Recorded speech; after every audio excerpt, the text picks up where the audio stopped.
people in bondage? How come the devil oppresses people? How come this man of God is saying Satan is not powerful, and yet some people are under the oppression of the devil? Satan has strategy, he has devices, and that's what the Bible says in Genesis chapter 3 verse 1. And the serpent was more subtle, more crafty than all the beasts of the field. He was more deceptive, and that is why he says in 1 Corinthians 2:11 that we are not ignorant of the devices, not the power, not the strength. Satan has strategy. That is how he keeps people under limit. A limit means a stoppage, a hindrance, a resistance. When a man is kept in a limit, it means there are places he cannot get to, even when he desires to get to that place. When a man is limited, it means the man is stopped. There is a barricade, a hindrance, a limitation, something that looks like a cage, more or less, and that man cannot go beyond that level. When a man is limited, it means that man is resisted. That man has been cautioned forcefully, and Satan operates with limit.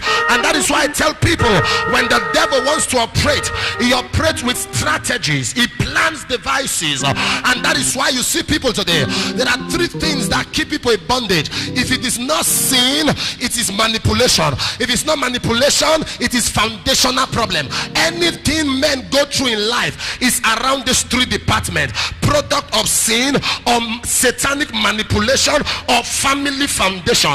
These are the three things that hold people bound. The place we read from, the Bible said Peter was speaking, and Peter said there is already a limit, that God is only with the Jews, and apart from the Jews, God is not with any other person. No other person can get access to what the Jews have access to. A limit was placed in the Bible that God will not give grace to the Gentile, but except for the Jews. So I like you to understand this morning that if there has been an embargo placed in your life, that embargo is about to be lifted.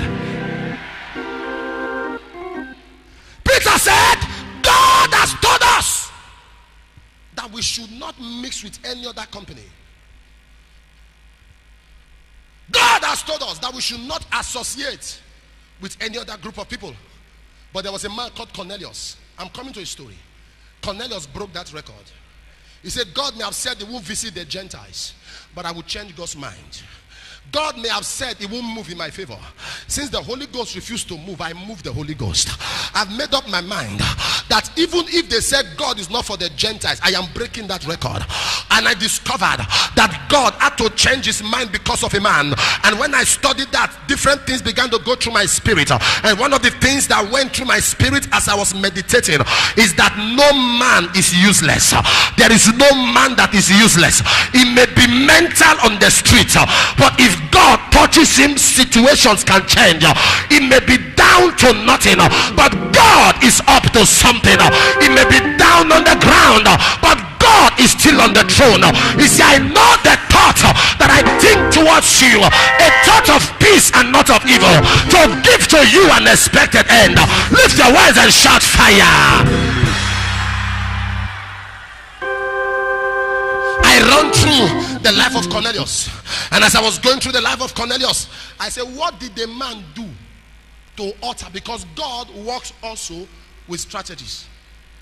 Satan is strategic in planning, but God is powerful, wiser, and strategic. More strategic. So God arranged a program that it has to be for the Jews first. Then when the Jews, because the Jews were so hardened, hear this, the Jews were even more hardened than the Gentiles, because the Gentiles did not know the light, but the Jews, too much knowledge confused them. It's better not to know than to know wrongly. It's better you don't know at all. I've discovered that people who are full of knowledge, man-made knowledge, earthly knowledge, are the hardest to convince. Have you discovered it is easier to convince a nocturnal unbeliever than a believer who says he has been in church for a long time and yet living in sin? Nothing moves him. He can commit sin and quote Bible. He can commit sin and speak in tongues. The Jews were like that. So God said, these Gentiles, one miracle will touch them. But these Jews, let me focus on them first. so that I can change their mind. So God had a program to focus on the Jews.